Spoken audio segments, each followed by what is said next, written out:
Hi everyone, and thank you so much for listening.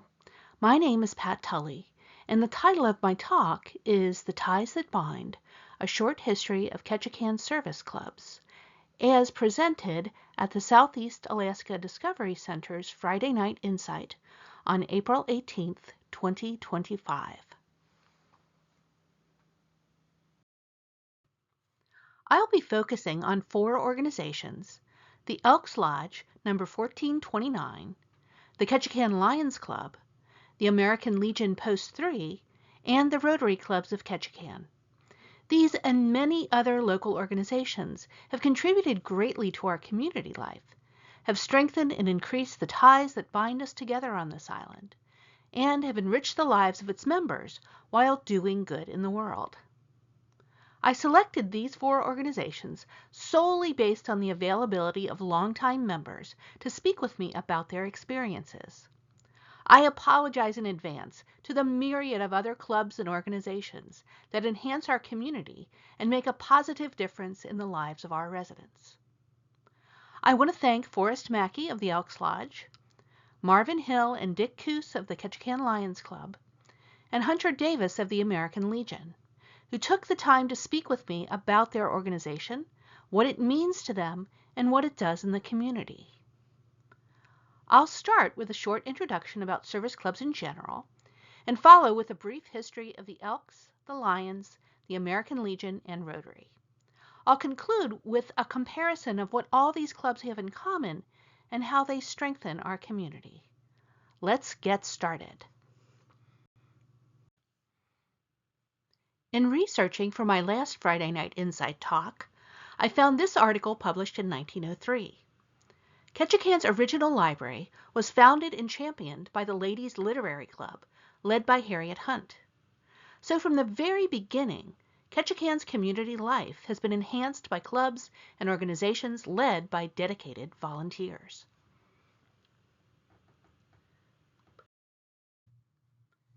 Fast forward 50 or so years, and here we have the Ketchikan Phone Directory, published in November of 1959. The list of fraternal and service organizations starts on this page and includes many organizations that are still around today or are being revived.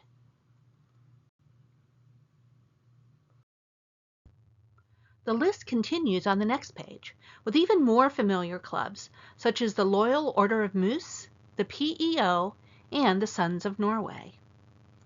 There are 38 organizations on this list, and the population of the Ketchikan Gateway Borough in 1959 was approximately 10,000 people. That is a lot of service organizations on this island.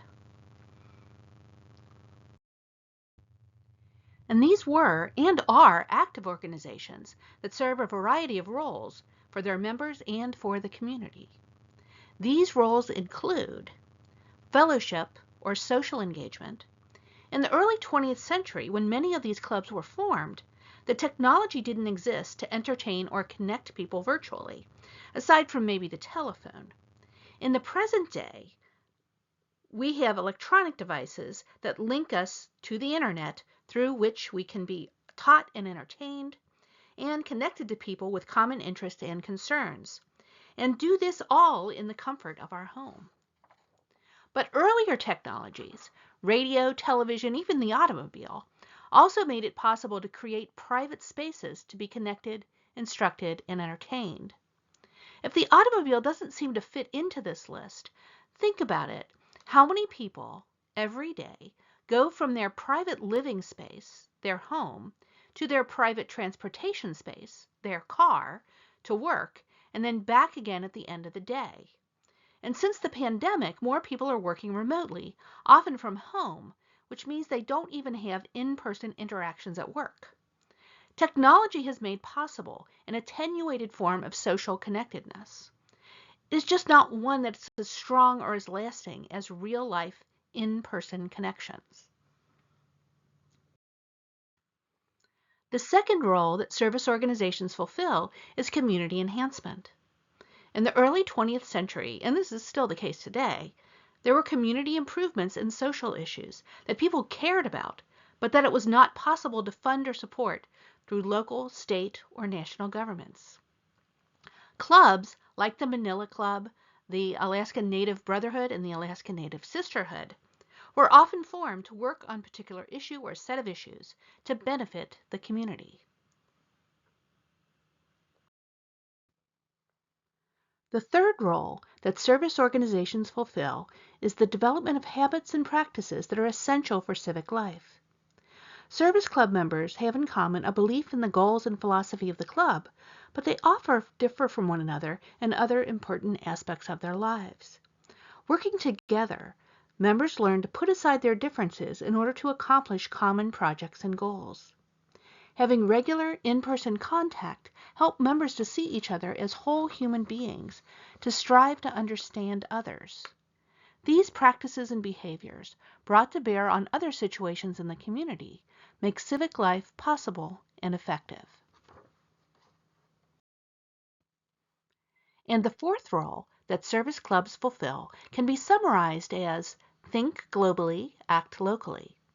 Since the development of broadsheets and newspapers in the mid-1600s, people have read about problems and disasters in other parts of the country and the world. The impulse is to help, but how? Many service organizations are part of regional, national, and sometimes international bodies that enable local club members to contribute to solving global issues such as preventable blindness and polio. All these functions have obviously been ones that churches have traditionally fulfilled for centuries, with the essential addition of the spiritual element. Many people find their primary connections to each other through their faith, draw their principles for living through its tenets, and participate in their church's efforts to ease suffering. Family, faith, and work-based connections are essential to community life. But service clubs add an additional network of connections between faith, family, and work groups, particularly because people often belong to more than one service club. These interwoven ties between us provide strength and resilience during challenging times, as we have seen in recent years. Enough of all this theory. Let's look at 4 examples of service clubs in Ketchikan.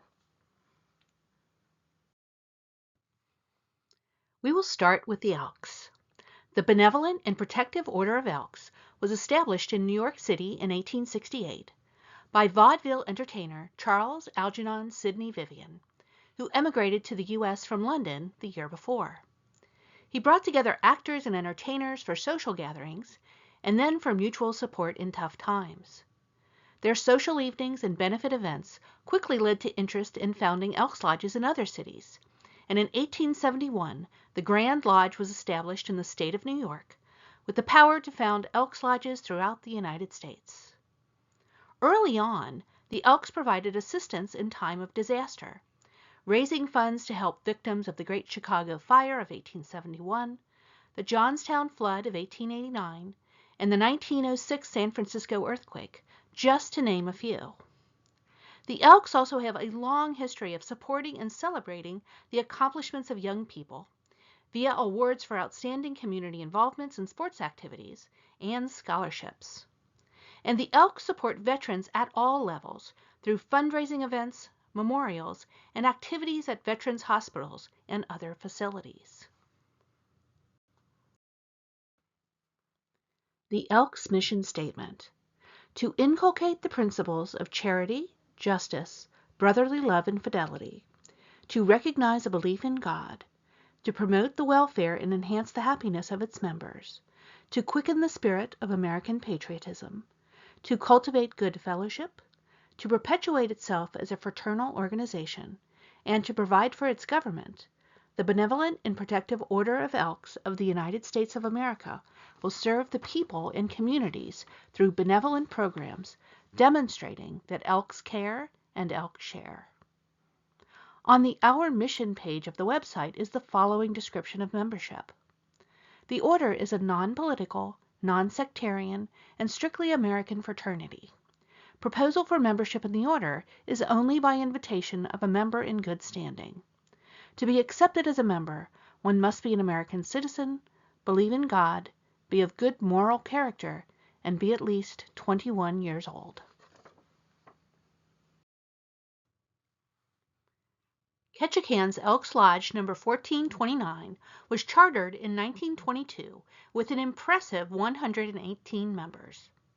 Membership has waxed and waned in the 103 years since its founding, but has remained robust at approximately 170 current members.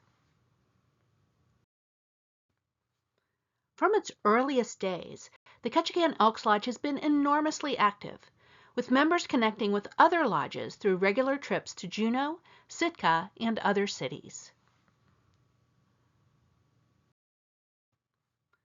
To learn more about Ketchikan's Elks Lodge No. 1429, I spoke with Forrest Mackey, who has been a member of the lodge for 54 years. He first came to the area in 1955 with his family and attended school in Craig before transferring to K-High and graduating in 1961. When Forrest became an Elk in the early 1970s, the lodge was a center of the community. Their headquarters contained a restaurant and a bar which were open to the public, and the lodge regularly had socials, dances, and other events. Forrest Mackey is a former exalted ruler of the lodge. The current exalted ruler is Ann McKim. For many decades, membership in the Elks was limited to men, with an affiliated women's organization called the Emblem Club. You'll see this again and again as we talk about service organizations, that until relatively recently they were split into a men's organization and an auxiliary women's organization. Many, but not all service clubs began to admit women to full membership in the 1980s. In the case of the Elks Lodge, the Elks and the Emblem Club regularly collaborated on events and other functions, but also had their own separate meetings and activities. The lodge has a community welfare fund to support local projects. In the past, funding for this was provided in part by their restaurant and bar, with a portion of sales going to this fund. The Elks Lodge helps support a variety of local youth sports, such as baseball and basketball. They also support and celebrate the nation's veterans. And the lodge helps the community in times of need. Most recently, they helped raise money for victims of the August 2024 landslide. Interestingly, the Elks give generously to charities and local causes, but they do so without fanfare. It's the fellowship and the friendship role that has been and remains particularly strong for the Elks. Forrest Mackey exemplified this in his answer to the question, what does he value most about the Elks Lodge No. 1429? Without hesitation, he said the people he's met in the lodge and as a result of the activities of the lodge that he's been involved in. The Association of Lions Clubs was established in 1917 by a Chicago businessman, Melvin Jones. Jones was a young man who wanted to expand the mission of his local club, the Business Circle of Chicago, from a social organization to one dedicated to improving conditions in their community and in the world. The club invited other business clubs across the country to an organizational meeting in Chicago in June of 1917, and in October of that year, the first convention of the International Association of Lions Clubs took place in Dallas, Texas. One of the central tenets agreed to in this meeting was, no club shall hold out as one of its objects the financial gain of its members.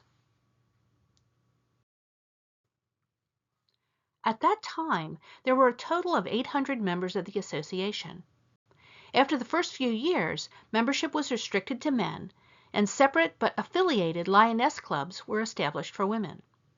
Women were once again admitted to the Lions Club in 1987.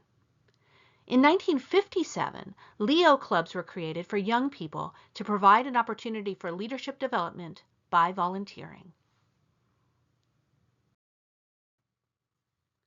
At the 1925 International Lions Club Convention, Helen Keller challenged the organization to become Knights of the Blind in the crusade against darkness. Ever since then, Lions International has worked tirelessly to end preventable blindness worldwide.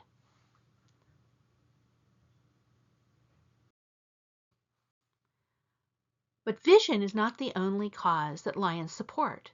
They also focus on these issues: childhood cancer, diabetes, disaster relief, humanitarian aid, hunger relief, and youth.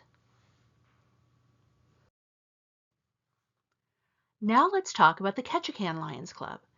Thanks to Dick Coos for allowing me to borrow these wonderful scrapbooks to learn the history of the Lions Club in Ketchikan. Ketchikan's club was chartered in the fall of 1944 and received this congratulatory telegram from the Lions founder, Melvin Jones. And just 2 months after, the Lions had opened an ice rink at City Park, just in time for Christmas. The Lions have continued serving the community ever since. These are just a few of their activities in the 1940s. In 1948 and 49, the Lions raised money to purchase the city's first ambulance. Thereby hangs an anecdote. In the Lions scrapbook, there was a transcription of a conversation in 1975 between several Ketchikan Lions who were active in the 40s and 50s. Barney, and his last name was never given, had a colorful story about the ambulance project. Do you remember Val Jollicoeur? He spearheaded the ambulance drive in 1948 and 49. Did you ever learn all the truth about that drive? Well, you remember, don't you, that he bought a nice new Packard hearse just about the time he started to get the ambulance drive underway. Well, and do you know why he was so anxious to get that ambulance for the city? Well, he was afraid that if the city did not have an ambulance, that a lot of people who were sick would stay home and get well, and that would hurt his business. I often wondered why he never joined the Rotarians. He would sure have found a lot of dead ones in that group. And you see a lot of that in these scrapbooks. A lot of ball games and activities that involve more than one organization, and a lot of good-natured rivalry. You see this again in this late 1940s article. The emblem club mentioned here is the Women's Auxiliary of the Elks Lodge, working with the Lions to get out the vote. The Lions also worked with the city to provide signage that, according to this 1955 Fairbanks News Miner article, were misplaced for a while. More mysterious is this 1951 ad over here in the corner that the club placed in the Oregon Daily Journal and several other West Coast newspapers, seeking a used merry-go-round in any condition.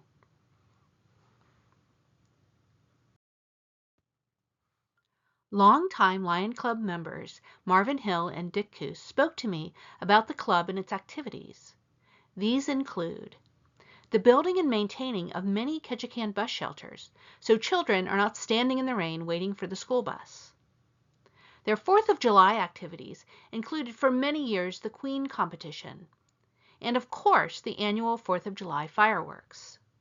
Notably, in 2020, when so many of Ketchikan's 4th of July celebrations were canceled or curtailed, the Lions went ahead with the fireworks display. So many people appreciated this in a particularly bleak year. The Ketchikan Lions Club also collects old glasses, on average about 750 pairs per year, to contribute to Lions Club International, who refurbishes and distributes them to people around the world who need but cannot afford glasses. Previous projects also included lighting the City Park fountain. Lions Club members rebuilt the old lights that had been at K-High to light the City Park fountain. Other projects included Dudley Field and Valley Park School Playground. Marvin Hill has been a member of the Lions Club for 47 years. Dick Coos has been a member since 1962, first in a small town in Wyoming, where it was the only service club and a center of community activity. When he moved to Ketchikan, he joined the local Lions Club. Both Marvin and Dick have been members of other service clubs, including the Chamber of Commerce.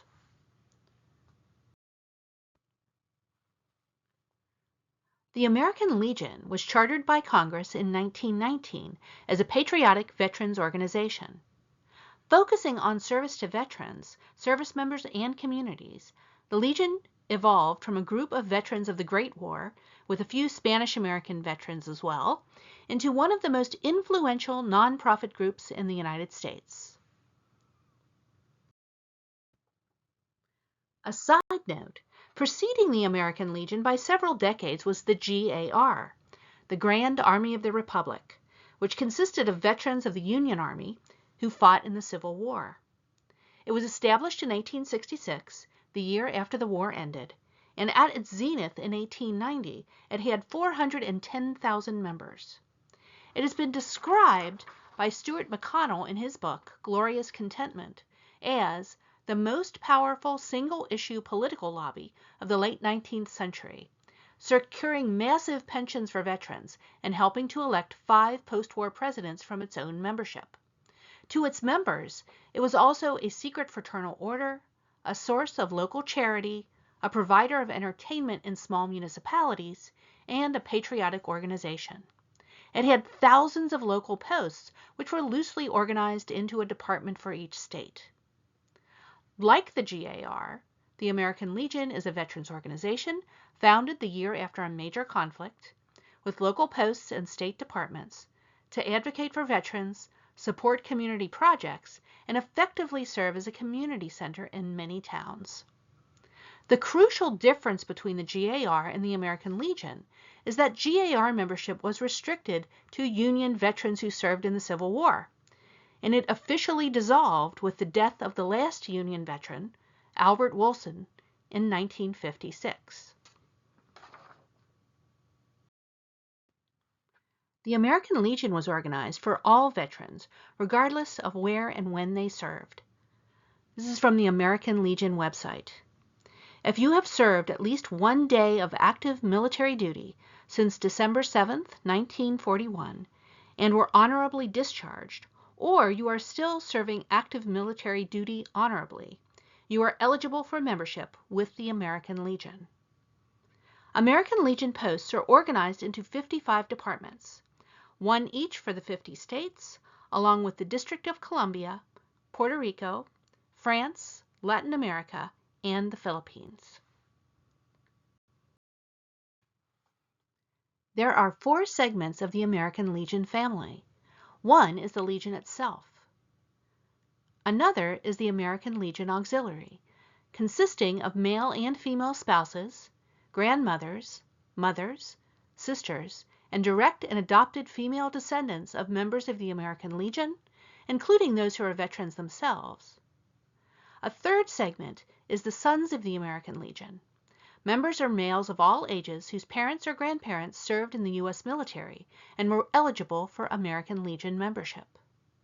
The fourth, the newest and the fastest growing segment, is the American Legion Riders, who are members in good standing of the American Legion Auxiliary, or the Sons of the American Legion, and in addition are legally registered motorcycle owners or the spouse of a registered owner.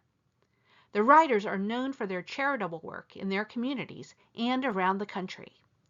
Ketchikan's American Legion Post family includes all 4 segments. In 1919, Ketchikan's veterans began returning from their service in the Great War, and they formed a group called the Sons of Democracy. However, when they heard about the formation of a local post of the newly chartered American Legion, they decided to disband the Sons of Democracy and join the Legion. In 1920, Ketchikan's Post 3 had 117 members enrolled and had already begun fundraising efforts for community projects. As these articles indicate, the projects included creating a baseball field and hosting a boxing match between Joe Manila and Soldier Woods, otherwise known as the California Wildman. The Post historian also had time to correct some familiar misconceptions about life in Ketchikan. Hunter Davis recently found this program for a 1921 performance by members of the Legion called Nothing But the Truth. The folks who put together the program must have had a blast because it is filled with ads like the ones you see here. And in 1929, the Post petitioned Charles Lindbergh to fly to Ketchikan in one of their first mail planes. I don't know if he responded or actually did this, but I'd love to know. After many years of meeting at Eagles Hall, the Post built their own dugout, which was completed in 1937. Over the years, the Post collected a rich archive of documents, photographs, objects, and souvenirs of over 100 years of the American Legion in Ketchikan. Sadly, the building was destroyed by fire in 2023. Many community members worked with the Legion to save whatever could be saved. But much was lost, not least the building in which so many Legion memories resided. The Post is named after Joe Craig, a Navy and accidental Coast Guard veteran whose colorful stories often began with the phrase, "We may have been drinking." Post 3 currently has 181 members. At one point in its history, it had up to 500 members. Post 3 activities include scholarships that are given by the Legion Auxiliary, and the Sons of the American Legion. An oratorical contest. The winner of the Post competition goes on to the department competition, and if successful there, goes on to the national competition. Scholarships are awarded at each level. The David E. Price Civics Exam. This is conducted by the Sons of the American Legion.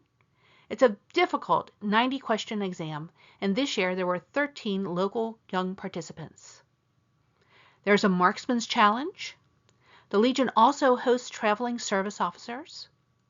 And, of course, they participate in 4th of July celebration and Memorial Day activities, including placing crosses at veterans' graves in Bayview Cemetery. In the past, their activities included collecting totems for the site that became Totem Bite. For many years, they acted as polling station number 1. And they've also hosted local, state, and national political debates. Post Service Officer Hunter Davis was gracious enough to speak with me about the history and activities of the Post. Hunter served in the U.S. Army for 20 years before continuing his service as a member of the American Legion for the past 22 years.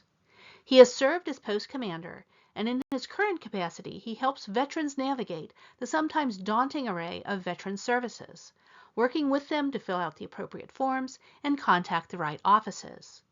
Hunter's favorite Legion programs are those associated with Memorial Day, honoring veterans who were lost on the battlefield or to time.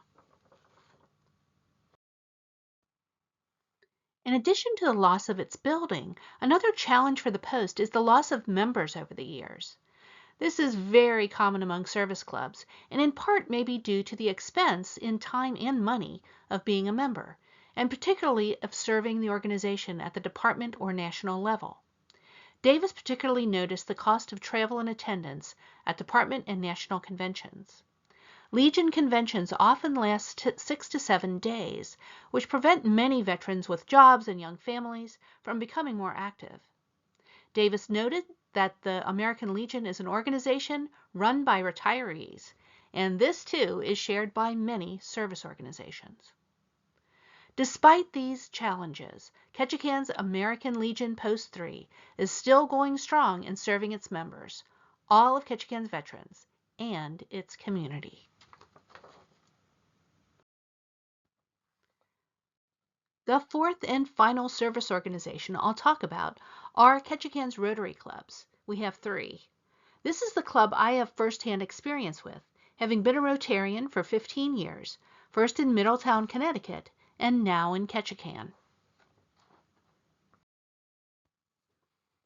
Rotary International got its start in Chicago in 1905. Paul Harris, a young businessman at the time, started the club so that professionals with diverse backgrounds could share ideas and form lifelong friendships. Their first community project kicked off in 1907 to establish comfort stations or public toilets in Chicago to improve sanitation in the city. In 1911, the Rotary Convention adopted the motto we have held ever since: service above self. The 1.4 million Rotarians around the world strive to live our lives by this four-way test, developed by Chicago Rotarian Herbert Taylor in 1932. He originally created this not for Rotary, but as a guide for a company he was managing that was facing bankruptcy. It was formally adopted by Rotary in 1943. And it is, of the things we think, say, and do, is it the truth? Is it fair to all concerned? Will it build goodwill and better friendships? And will it be beneficial to all concerned? In the 120 years since its founding, the Rotary Club has expanded to over 46,000 clubs worldwide. Rotary International has 7 areas of focus: promoting peace, fighting disease, providing clean water, sanitation, and hygiene, saving mothers and children, supporting education, growing local economies, and protecting the environment. At the district and international levels, Rotary clubs band together to develop and support projects that help communities in need around the world in concrete, practical ways. In Ketchikan, as I mentioned before, we currently have 3 Rotary clubs: Rotary 2000, First City Rotary, and the K-High Interact Club. We'll start with our oldest club, Rotary 2000. In 1925, Harry C. Noonan, local manager of the New England Fish Company, championed the formation of a Ketchikan Rotary Club. An organizational meeting to form the club was held on March 31, 1925. Ketchikan Rotary became the first Rotary Club in Alaska, and club number 2000 within what became Rotary International. Thus the name, Rotary 2000. Rotary 2000 is celebrating its 100th anniversary this spring. Congratulations! Rotary 2000 has a long and proud history of serving Ketchikan, and the Rotary Anns, women who were associated with the club, worked hard with Rotarians to do so. Early projects included an annual Christmas party for Ketchikan's children, and fundraising to support Ketchikan's Boy and Girl Scout programs. Rotary 2000 has also given awards for outstanding services to the community, scholarships for local youth, and has participated in Rotary's Youth Exchange program, in which high school age students from Ketchikan are selected to live for a year in another country, and a foreign student is invited to live in Ketchikan for a year. Another early project that has had a major impact on generations of Ketchikan youth and families is the swimming pool project. In the late 1920s, the club created a swimming pool by damming the Schoenbar Creek near the ball field. Unfortunately, the rushing water of the creek undermined the dam and destroyed the pool. So in the early 1930s, the club purchased Martin Buggy's property south of town and erected a dam to create a swimming hole in a beach, now called either Rotary or Buggy's Beach. Maintenance of the beach, once it was created, was ceded first to the Forest Service, then to the city, and finally to the borough. But Rotary 2000 has continued to make improvements for decades, and generations of Ketchikan kids have learned to swim at Rotary Beach. More recent programs of Rotary 2000 include Kids Don't Float, loaner life jackets, and water safety training for kids, in which the club has partnered with the U.S. Coast Guard, and of course the annual Trunk or Treat Halloween program.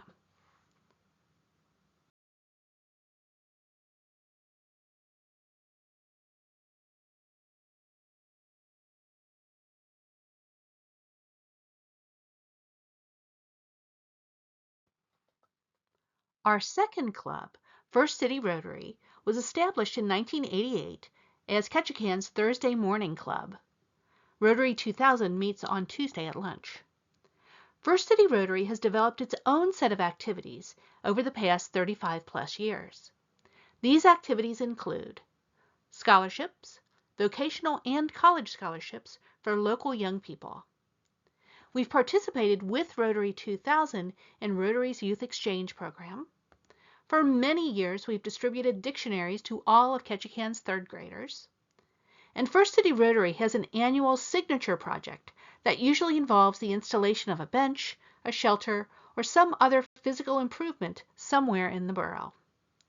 The club's 4th of July activities include a duck race down Ketchikan Creek as the club's major fundraiser and free root beer floats for the community.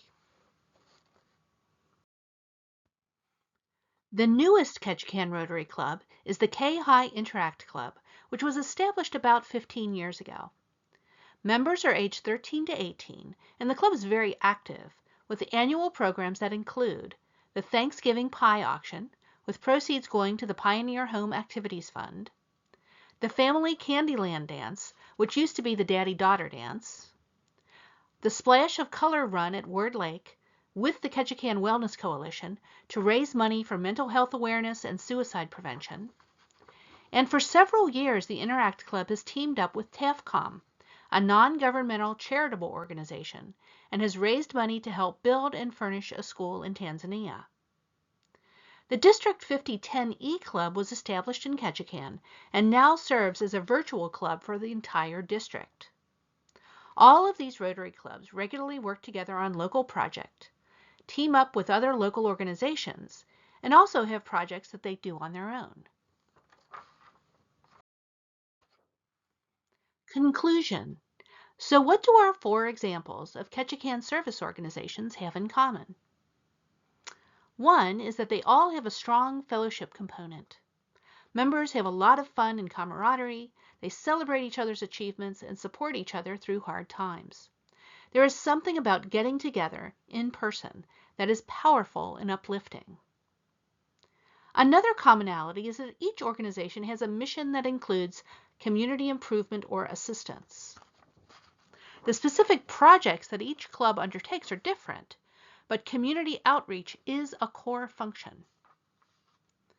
Now, part of this outreach is to the community's youth, with scholarships, support of youth sports and other activities, and training in leadership and citizenship so that young people can step into full civic life as adults.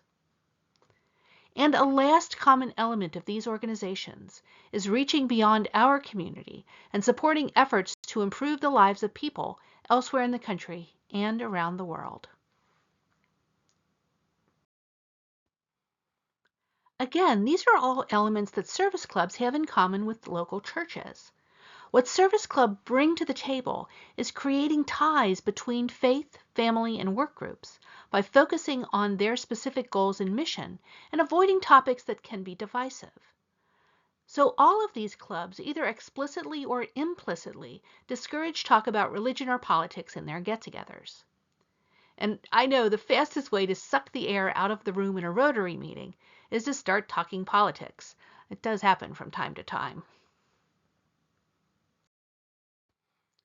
The February 2025 issue of The Atlantic featured an article by Derek Thompson entitled The Anti-Social Century.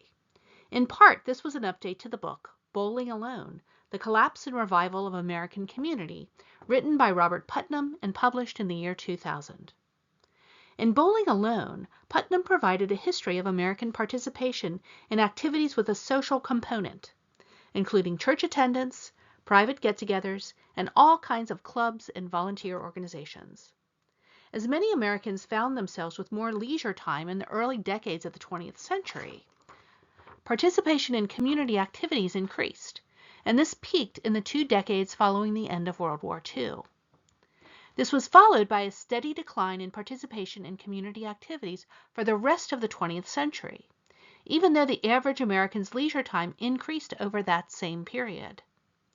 One cause of this decline, Putnam maintains, was television, which enabled people to be entertained in their homes instead of going out to movies or parties or other forms of social interaction.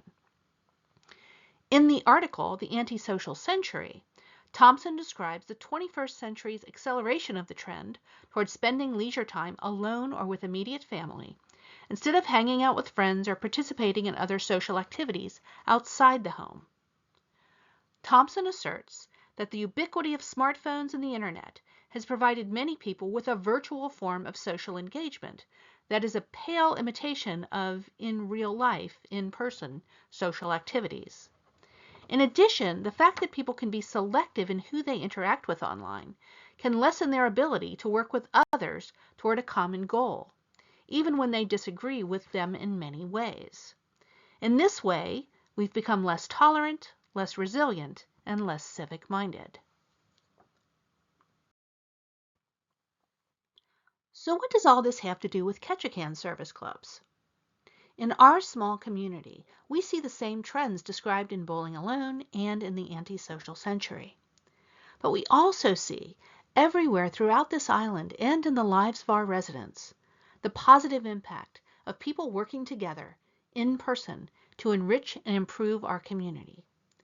Each of the organizations I've described here struggles to maintain its membership and ability to fulfill its mission. I hope this talk helps people to see the positive influence of these clubs and how they not only enhance Ketchikan's community life through their programs and activities, but by strengthening the ties of fellowship and mutual respect that bind all of us together. Thank you very much. Many thanks to Forrest Mackey of the Ketchikan Elks Lodge No. 1429, Marvin Hill of the Ketchikan Lions Club, Dick Coos of the Ketchikan Lions Club, Hunter Davis of American Legion Post 3, and everyone at First City Rotary, Rotary 2000, and K-High Interact. Here are some of the sources for this presentation. Ketchikan is fortunate to have wonderful local history resources.